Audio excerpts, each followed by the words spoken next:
Le crève-cœur est, je pense, mon modèle préféré parmi toute leur gamme jusqu'à aujourd'hui. Je vous l'ai mis à côté de leur autre projet pour que vous puissiez voir un peu la différence de gabarit, la différence de taille. On remarque une ressemblance au niveau de la lame avec le Partisan. Et en termes de gabarit, vous pouvez le voir, on est entre le cerf et les scorpions. Pas très loin derrière, on a le Trail Ultra. La différence de gabarit significative se fera entre ces trois-là. Plus que le reste de leur production, on est avec ce numéro 9, donc alias le crève-cœur, sur un modèle destiné à une utilisation urbaine de par son design, inspiré par les knickers allemands, les stylets corses et certains couteaux italiens, destinés à une utilisation urbaine également de par ses mensurations. Donc on est environ sur 20 cm pour 87 grammes avec 3 mm d'épaisseur de lame et 13 cm de tranchant actif. Comme pour le scorpion, il est particulièrement destiné à une utilisation martiale combat avec une architecture plus simple que son homologue. Donc une lame droite avec un tranchant acéré et un contre-tranchant qui n'est pas coupant pour le coup, qui va offrir une meilleure perforation et une meilleure pénétration.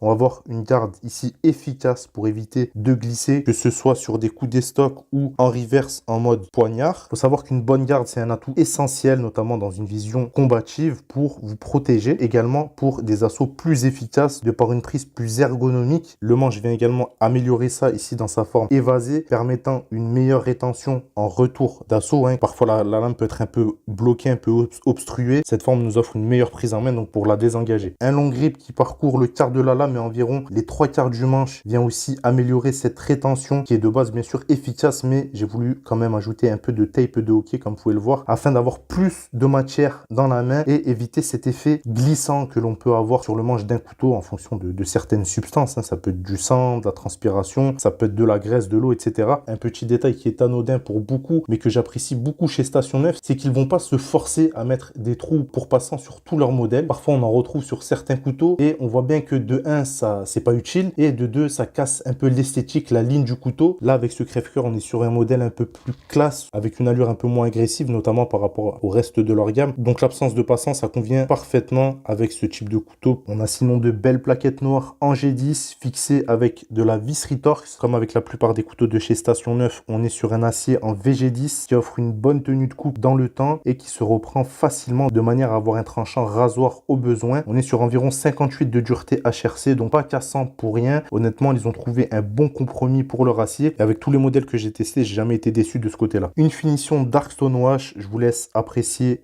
les détails de ce crève-cœur. Il a une belle allure basée sur le design de l'Omerta du camarade Tony Lopez, donc un des 2 cofondateurs de Station Neuf. En termes d'utilisation, il est efficace dans toutes les tâches demandées. Comme il est léger et mince, il va être très efficace en couteau d'office. Ça va pas être le couteau ultime en cuisine, mais il s'en sort bien, comme vous pouvez le voir en image.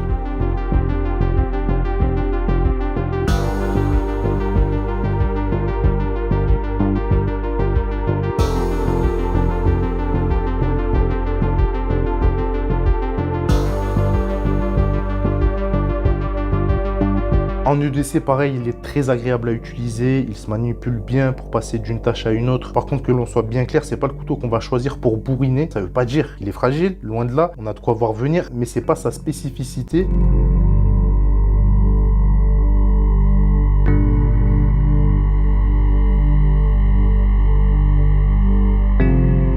Si vous voulez un couteau de bourrin, une bonne baramine, partez plus sur le cerf, mais le crève-cœur en utilisation citadine, ça le fait largement. Dans une vision plus combative, peut-être de survie urbaine par exemple, il va être très efficace, comme on a dit, de par un design simple. Son gabarit permet de passer d'une main à une autre aisément, d'une prise à une autre rapidement, que ce soit sur de l'estoc, de la tranche, en mode poignard et également au clinch, on a un bon compagnon qui offre une bonne agilité. Quand tu flippes un peu avec, tu sens qu'il est très stable. Si vous pratiquez un peu l'escrime au couteau, le combat au couteau, vous allez voir que le crève-cœur a été étudié pour ça. On va être très à l'aise dans son utilisation de par son poids, de par son gabarit. Au niveau de l'étui, on est sur du Kydex en sandwich, donc ça a été replié, ce qui permet d'avoir quelque chose de moins encombrant. Sachez que de base, aucun clip n'est fourni. Perso, je vous conseille un ulti-clip. C'est intéressant parce que ça se clip facilement, même sans ceinture, là où la plupart des clips, je le rappelle, en nécessitent une. Là, même en tenue sportive ou légère, on peut avoir un étui fixé solidement. Ici, je l'ai fixé sur une seule vis pour pouvoir l'orienter comme je veux de manière à avoir aucune gêne pour un port en zone pelvienne par exemple. Sinon, le Kydex est parfaitement moulé, aucun souci sur mon modèle. Donc les camarades, si vous cherchez un couteau orientation martiale, urbaine combative ou comme je préfère l'appeler pour de la survie urbaine, il est très intéressant, léger, on a une excellente ergonomie, le design épuré, simple, permet de le manipuler simplement, peu importe le grip que vous allez avoir, peu importe la prise en main, peu importe l'angle, la situation. Vous le voyez, on est quand même sur un modèle assez sobre. On peut le sortir chez mémé pour couper son steak, le rôti sans la faire grincer des dents. Et comme je l'ai dit, il est efficace pour les tâches du quotidien, en gardant bien sûr à l'esprit qu'il n'a pas été créé pour bourriner. C'est pas du tout sa vocation. Donc on évitera par exemple de faire levier avec ou d'aller gratter du béton. Merci à vous d'avoir suivi cette vidéo. Si vous avez la moindre question, n'hésitez pas en commentaire. Merci aux camarades de Station 9. C'était Boris pour la chaîne Civis Protocol. À bientôt, ciao.